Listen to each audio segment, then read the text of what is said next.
Epy Kusnandar dimakamkan di Jakarta, bukan Garut. Ini alasan keluarga. Keluarga memutuskan untuk memakamkan jenazah Epy Kusnandar di TPU Jeruk Purut, Jakarta Selatan, pada Kamis, 4 Desember 2025. Padahal sebelumnya, dalam sebuah sesi konferensi pers film, Epy Kusnandar sempat berwasiat ingin dimakamkan di Garut, kampung halamannya, agar dekat dengan makam sang ibunda. Namun, keluarga memilih lokasi pemakaman di Jakarta karena pertimbangan akses yang lebih mudah dipantau dan dikunjungi, sebagaimana dijelaskan oleh putranya, Quentin Stanislavski Kusnandar.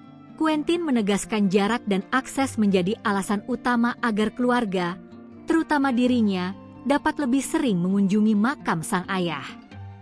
Jadi kalau mau menjenguk enggak bisa sesering kalau misalnya di dekat sini. Biar lebih dekat kali ya, ujar Quentin. Soalnya kan anak-anak ibu kan di sini semua, adik-adiknya papi pada di sini semua. Jadi biar kita bisa berkumpul ke sini lagi dengan mudah, lanjutnya.